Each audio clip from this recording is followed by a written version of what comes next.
Welcome to another episode of Behind the Scenes with Cookeville Lifestyle. Today, I am joined by my good friend and fellow host of a show Podcaster. and Yeah.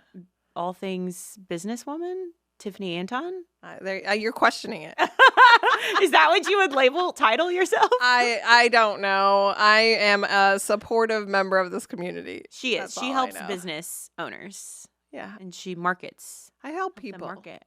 I like people. She does. She's a connector of people. That's a good. Yeah, for sure. She works at the Biz Foundry, by the way. Yeah. Biz Foundry, vice president of the Biz Foundry. Been there about 8 years now. May 1st is 8 years. Wow. Craziness. And if you have any questions or starting a small business, Biz Foundry is a great resource, and so is Tiffany. She has lots of great advice. I have an office there now, and it's so fun being next door to her. Yeah. And getting to see her. It is such a good, every time we have a good group of coworkers, I'm like, oh, I don't want anyone to leave this office because I really enjoy this vibe. And then somebody, of course, will leave and, then we'll get somebody else new. And sometimes people we just wait till Christmas time because I put up a Christmas tree. We have an idea for decorating stockings this year. I can't wait. We do a gift exchange thing. So I try and for you, somebody like you who's been working from home, building a business all by yourself, you get kind of lonely sometimes. Yeah. And it's nice, even though you're in your office, people are around, there's energy. Mm-hmm. And it's nice. You want to go for a walk, you can just walk around the block on the west side and, grab get lunch. Mhm. Yeah, so it is nice. it's And I like just getting to catch up with people that I normally only talk to every 2 months. Yeah. Yeah. And now it's kind of gives that element of professionalism to what you're doing. I think sometimes people can feel kind of bad, I'm building this business. It's obviously a legitimate magazine. And you're like, but I do it from my house. So I know, it gives is a this stigma. air that it's not as legitimate. I have a friend that she makes a knee replacement device and she makes them in her basement. Mm-hmm. And I think she kind of is she's embarrassed to say that sometimes. Yeah. And it's it's still the same device, whether it's built in a plant or in your basement. And sometimes it's just not financially responsible to For sure. have an office. For sure. So maybe you're an even better person for work, better business person for working from home. Yeah, which is where the concept of co-working is really important because it's kind of that hybrid in between having an office space and having it's affordable. Mm-hmm. Yeah. So And you get free printing. there you go. Love that. Yeah. That's a good perk. It is. And coffee, free. Oh, I love the coffee. Free coffee. And conversations. Yeah, You get to hang out with people. There's some fun stuff. So Yeah, but beyond that, Tiffany also started a movement of sorts, I would call it, called Powered by Her. When did you start that? it's been about 7 years now, which is wow crazy to me. And did you just start as a podcast? So it was kind of hand in hand. I can't remember which came first, the chicken or the egg kind of thing. But right around the time that I was starting one or the other, a local radio station called and they said, hey, we want to build up our podcast group of podcasts that go out there. We're interested in something about business. And somebody said, well, what about interviewing local business owners, local women business owners? And I was like, oh, that'd be fun, and I could probably connect you. And then Sheila Scruggs, my girl, Shout out, said, how about you would be a great host? And I was like, me? Say less. And so I was just so excited. And so the podcast kind of came from there. It was a team effort to create the concept called Powered by Her. They wanted to put together some less than amazing logo that looked like, whatever. And then I'm like, well, let me hire Dalton Vaughn, who does, he is amazing. He's not local anymore, but he did the sidebar, the pet friendly map in our pet issue. And he's done the labels when, I don't know if Red Silo is still bottling, but he did caricatures of the Red Silo guys and did their labels. And so that's kind of how I knew him. And I said, hey, I'm looking for a Rosie the Riveter-esque logo that kind of favors me. And so I sent him some pictures of me, and he came up with that logo. And he's now done a second logo because we started a Kenya program. And he's just so talented. And so It around does look like you, the logo. yeah. So that was this the first time you realized it was supposed to kind of look like me? No, I knew. Some people are You like, could tell. oh, huh, because it's not exactly like, it's not a dead ringer, but No. she resembles me. And so, and right around that same time, I was working at the Biz Foundry, and I realized that most of the people that came through our doors were men that were like, oh, I'm this big man starting a business. Yeah. And women are just like, I'm going to quietly tiptoe into a business. And they're more timid, and they need different things than men did. And so I thought, well, why don't we try and come up with these lunches where we could build a community together? So right around the same time, and I was like dead set, I did not want these lunches to feel like women were joining something or paying dues, women we carry the freaking weight of the world on our shoulders between your home life and your professional life, and we just carry a lot. And so I wanted to be able to provide something that didn't feel like women had to give back into it. Yeah. And so the concept, Kelly Sullivan right away came. She was at the First Volunteer Bank at the time, and she said, I want to sponsor the lunches so we could make them free. At the time, the Cookeville Children's Museum was still across the street from the Biz Foundry, so we set up childcare that people could drop their kids off and have childcare. I intentionally made them on Thursdays so that a lot of people had Mother's Day outs on Monday or Tuesdays and Thursdays, so that they could drop their kids off at Mother's Day out if they were, had young kids at home. And so I wanted to take out any barriers that women could have. I made it 1 hour during lunchtime so that it was a resource. It's not something that some people will say to me, hey, I'm going to come to your lunch. And it's like, that's nice that, people associate me with Powered by Her, but I really want this to feel like our lunch. I want it to feel like it's something that all these women come together for, and not that it's like people owe me personally, Tiffany Anton, anything by coming to this lunch, because it's really a way to give to each other instead of, me giving something to you. And so they're still, after 6-7 years of time, they're still free. Kelly has been for 6 or 7 years providing lunches. She cooks most of the time. She cooks them herself. And then we kind of married it with the podcast. And so we've kind of done this over the years. And so, yeah, and it's really fun. The luncheons, you get to meet other fellow female entrepreneurs, or just there's a wide array of job occupations there.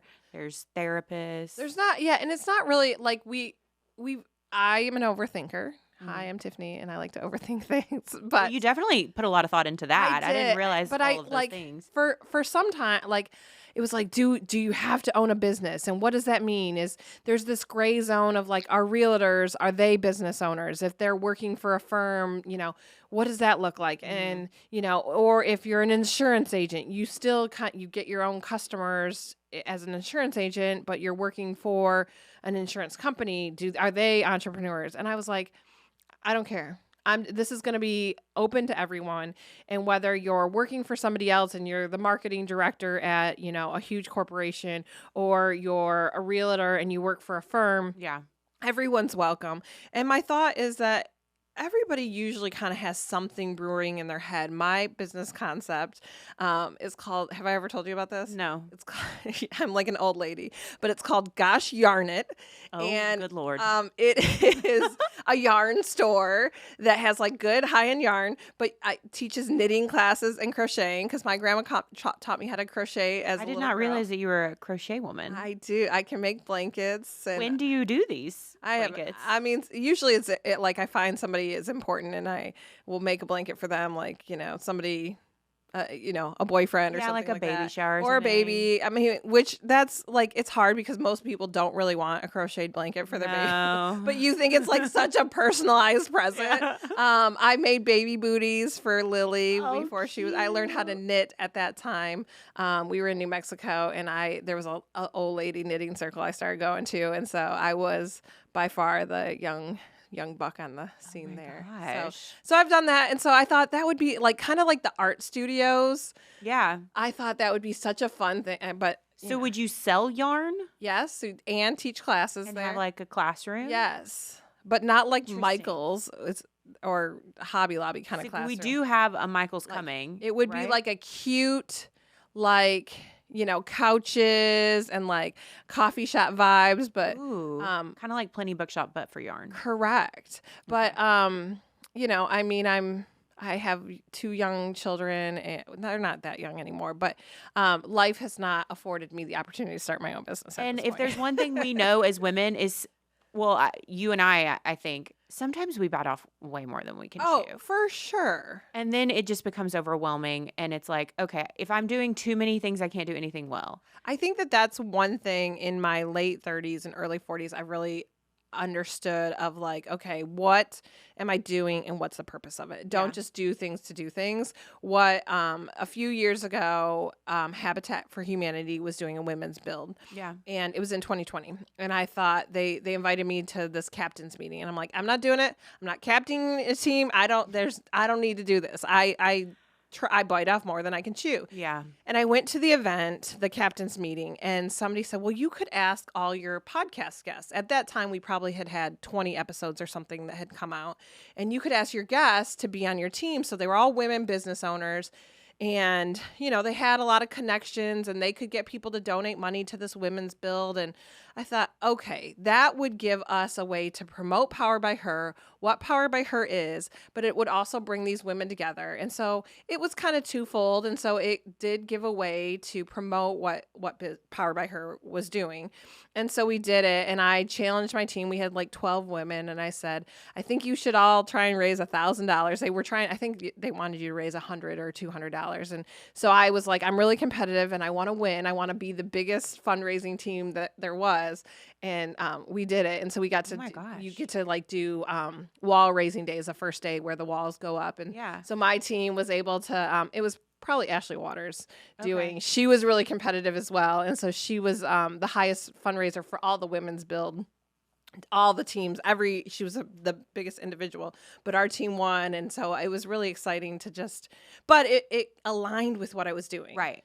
It did have a purpose, and you're Yeah. giving back. So you felt okay about spreading yourself a little thin. For sure. Something that matters, For you sure. know? And that's kind of what the Kenya project that we've started Right. has done, is that I wanted to go to Kenya. Like, I wanted to go Selfishly. on a safari. And so I was like, how can I make this align with things that are going on in my life? And so I was able to go, and I thought the first time I went to Kenya, Flint Global is a nonprofit in town, and they were actually featured in one of the magazines that you did. Yes. But they help people start businesses in developing countries around the world. And so I wanted to go with them. And I thought, well, if I go to Kenya, I'll be able to just talk about business stuff. That's a huge thing that I'm pretty good at. I'm good at, kind of helping people start their businesses, find motivation. And so I'll just go and do that. Well, when I was there, and I did a couple podcast interviews, and when I was there, I met this young woman, and she said, I want to start a mentoring program. I'm like, well, that's not quite what I do, but then I could get involved in Kenya, and I could, maybe travel here more. And so I was just able to align the things in the way I wanted to align them. And so then you started Powered by Her Kenya. Correct. And you're helping. So explain what you're doing with Powered by Her Kenya. So Powered by Her Kenya is a partnership between 3 nonprofits. So it's Powered by Her, the Biz Foundry, Flint Global, which is located here in Cookeville, and then Sajira is a nonprofit that's in Kenya. And so all 3 of us come together. I'm kind of the fundraising arm. Flint is kind of the metric, meeting, reporting arm of things, and they kind of drive things. And then Sajira is the boots on the ground in Kenya. Okay. And so all 3 of us work together. And so we started with about 20 young girls between the ages of 13 to 20, and they were meeting once a month, I think, at first, and just kind of pouring into these girls of what are your goals? What are your aspirations? What you have a voice to say what, where your life goes. I think a lot of these young girls, when we first met them, they were very timid, very shy, very nervous to talk to adults, not really thinking they had choices of what life could look like. Yeah. The conditions of this village that they're living in it's one of the poorest areas of Kenya. Oh, and wow. so being able to pour into them and think, okay, there's more than just the career path of living here, getting pregnant at 13, 14 years old, babies raising babies.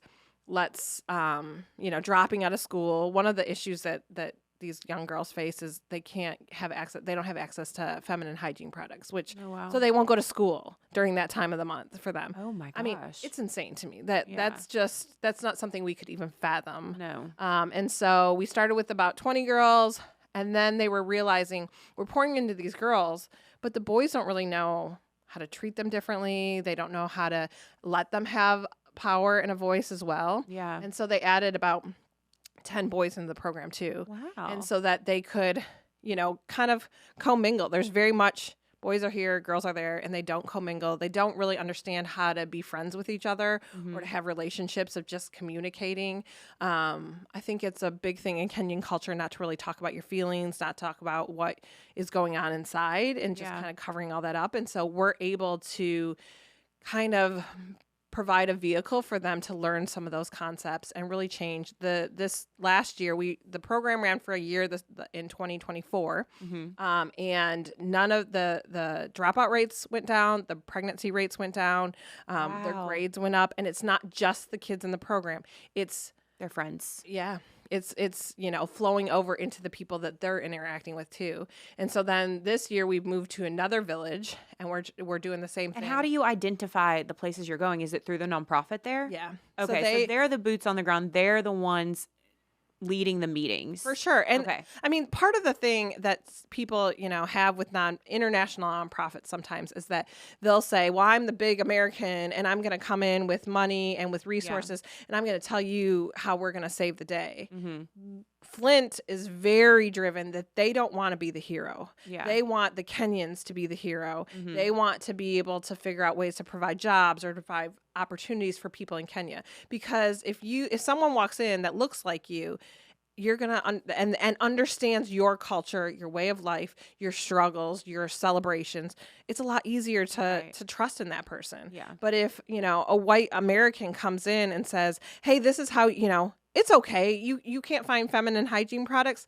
No big deal. I'll just provide them to you." Well, that you've never understood their struggle, right? And so Sajira is the one that really.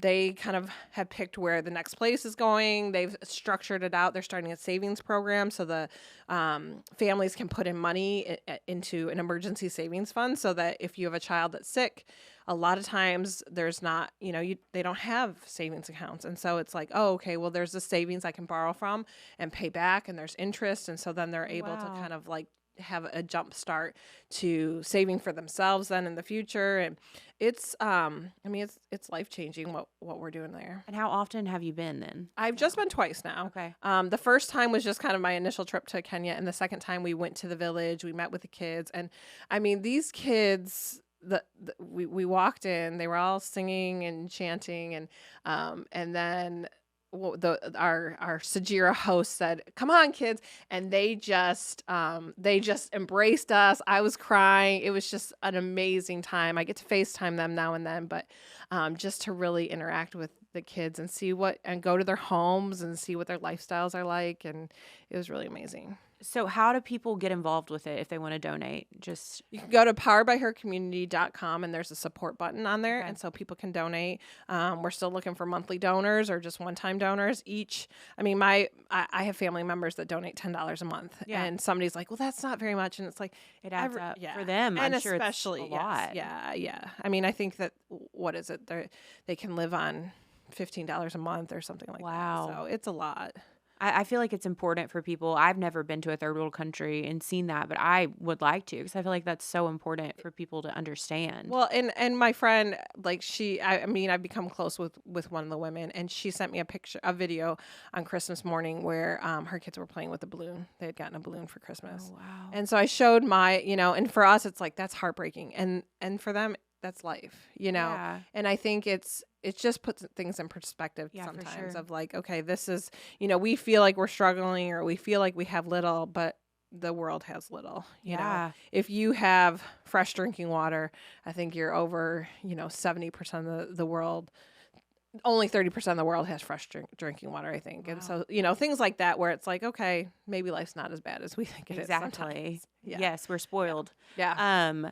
So go there and donate. And then also Powered by Her is a podcast. I don't feel like we dove into that enough, but how many guests have you had on? I think we just released like the 170th episode. The 200th episode will come out in September. And who's going to be on the 200th? I don't know. Chelsea, maybe it should be you. I think it should be your daughter. I love when she interviews her kids. It is so cute. And when Lily came on, I was like, wow, you should be such a proud mother right now because she loves you so much. And she's opens up to you. Like it is. And she's respectful and she's just so sweet. I'm like, oh my gosh, if my daughter comes on my podcast, she'd probably not be that way. Well, first of all, she is 11 too at this point, and Mia's 14. And it just, Powered by Her, I don't know that I had that idea in my mind that it was something that it would mean something to my children. Mm-hmm. 7 years ago, Mia was 7. Yeah. Lily was 4. I was just going through a divorce. Like I was just trying to stay afloat. Yeah. And so the fact that this concept and what Powered by Her, that it matters to them. Mia for a long time said, I want to be an entrepreneur. And then one time she said, what does that mean? What's an entrepreneur? I don't even know what that is. I said, well, it's a business owner. And she's like, well, you don't own a business. You work for a nonprofit. And I'm like, you're right. But I help other people. And I think that's, I think the secret to life is tapping into what makes you tick. Yeah. What fills your cup, what is your purpose. Mm-hmm. And not everybody's purpose is to give to others or help others.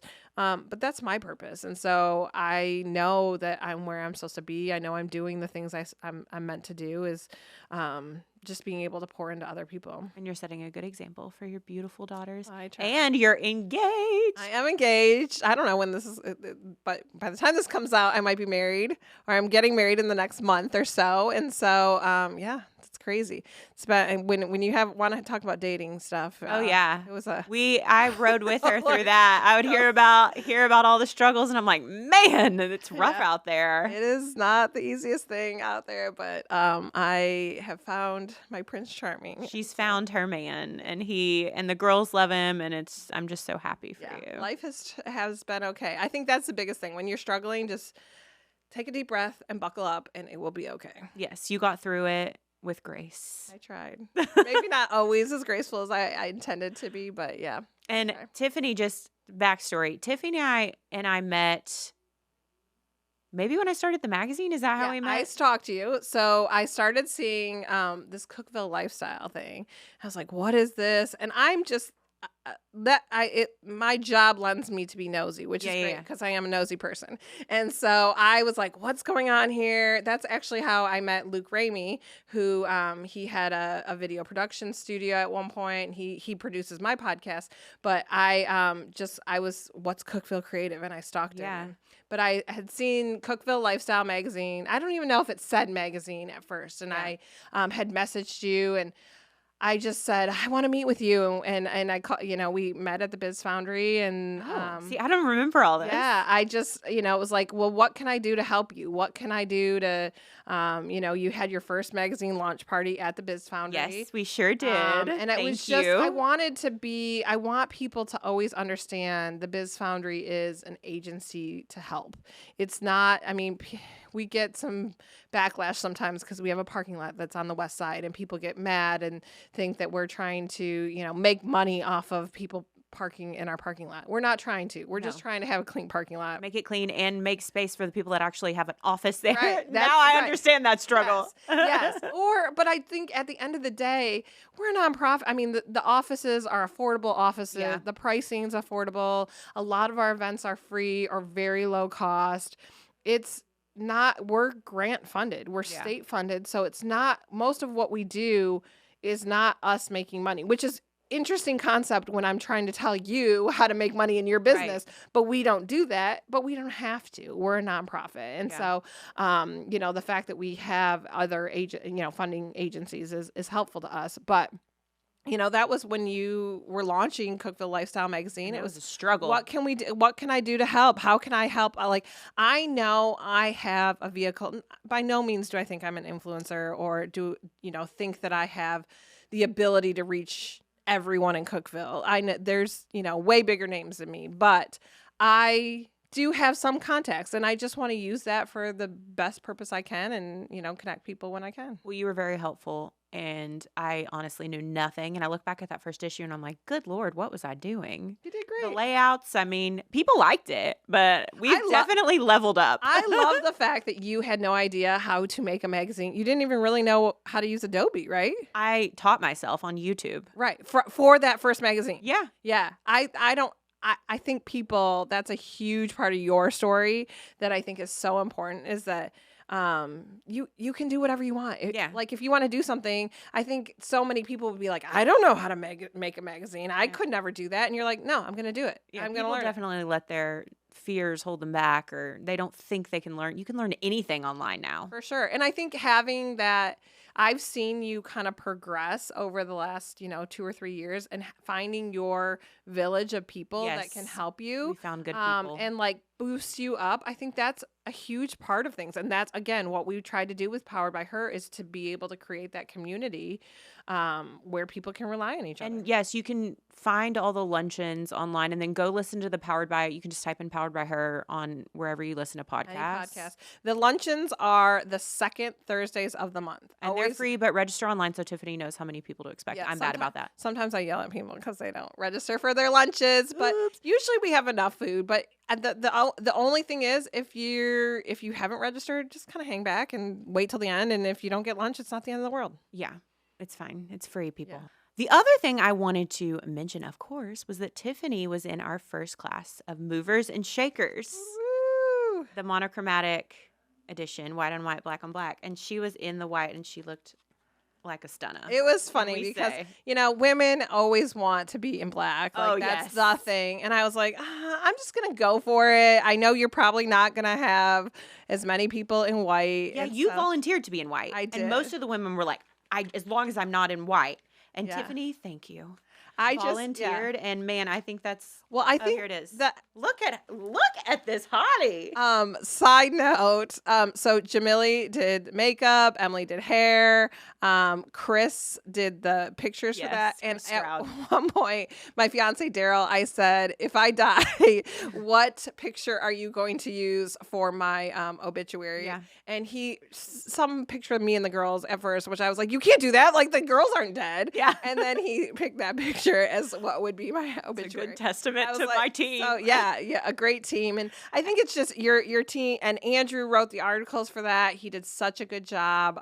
You've really created the dream team with everything, and it makes your guests feel so special. Like, I mean, I was like, I've never had makeup like this or hair like this before. Well, and it makes you proud to share your photos and share about the magazine, which in turn helps me. So it's a win-win. Well, and I will make the joke, even when I was like on dating apps, that I feel like I'm more photogenic. I look better in photos than I do in person, which is a little body image issues that I have. I have them too. But I never really worry about taking a picture. I like taking pictures, but those pictures definitely, that team, I felt like myself, but I felt like a leveled up version. And you felt comfortable, I hope. For sure. Good. Yeah. The team did really great, and it was just an honor to be a part of such amazing people in that issue. And I was still young at that time. Well, it's supposed to be. We had a little thing where like we need to make it under 40, because then we do most influential people, and I feel like those are more of the older, already have reached the height of their career people. So I needed to create some sort of barrier. Well, and I'm going to plug Powered by Her for a second and just say we talked about some of those things you were a guest on the episode. You were a guest on Powered by Her, and we talk about like the heavy weight that you go through with making influential lists and making movers and shakers lists, and kind of the hate that you get on things. Yeah.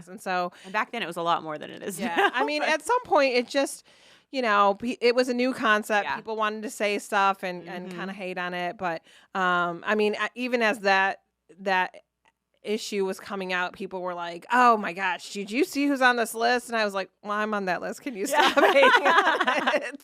At some point, we're going to get to everyone, and then nobody will have a reason to be mad. Yeah. That's a goal. #goals, right? But she was in the very first class, 2023, the one with Costa on the cover. And if you want a copy of it, come to the Biz Foundry, because we still have them. Thank you for being here, Tiffany. Thanks. You're the best. I love your smile so much.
And then the last thing that I wanted to touch on, cut this out because my mind just blanked.